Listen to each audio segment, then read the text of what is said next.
Рак күн сайын миңдеген адамдар врачтын кабинетинен уккан эң коркунучтуу диагноз. Ар кайсы өлкөлөрдө жашаган окумуштуулар бул оорунун себебин жана дарылоо жолун табууга аракеттерин жумшап келет.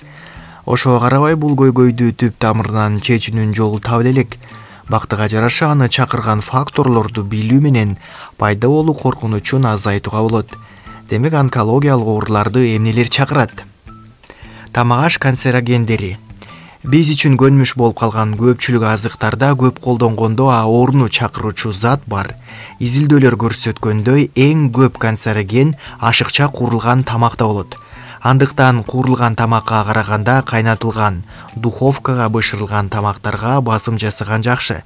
Ошондой эле курамында нитраты көп жашылча жемиштер да бул ооруну чакырат. Дагы бир далилденген тамак аш канцерогени бензопирен бул зат ышталган азыктардын курамынан кездешет. Вирустар. Рактын себеби кадимки эле вирустар болуп калган учур онкологиялык оорулардын тарыхында көп жолу катталган.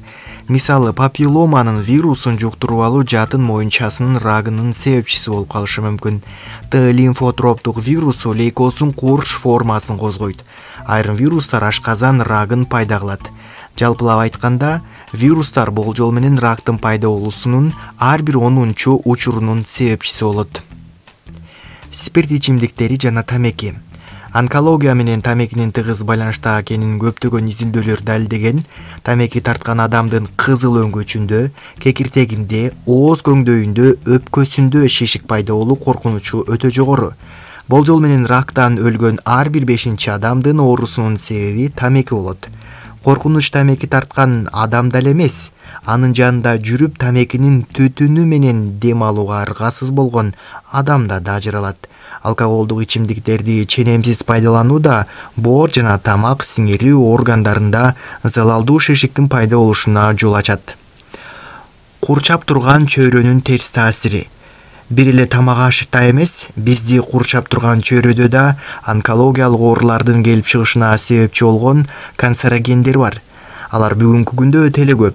Мисалы, күнүмдүк тиричиликте колдонулган химия, курулушта шифир, түтүктөрдү жасоодо колдонулган асбест, айрым пластмассалар.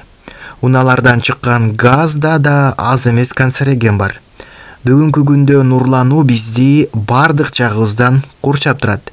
Көтөргөн телефонубуздан баштап ашканада колдонулган тиричилик буюмдарыбызга чейин нурлануу бөлүп чыгарып, оорунун келип чыгышына шарт түзөт. Депрессия. Онкологиялык оорулар менен адамдын психологиялык абалынын да байланышы бар экенин биле жүргөнүбүз жакшы.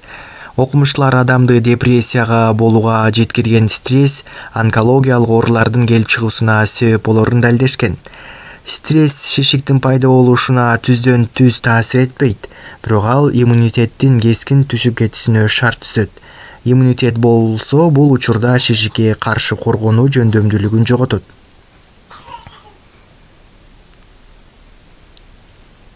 Кандай азыктар кооптуу? Кайра иштетилген эт. Бургер, хот-дог, сосиска сыяктуу кайра иштетилген эттерден жасалган азыктарды сүйүүчүлөр өздөрүнүн ден соолугун тобокелге салып жаткандар. Аларда ракты чакыруучу зыяндуу химиялык заттар камтылган.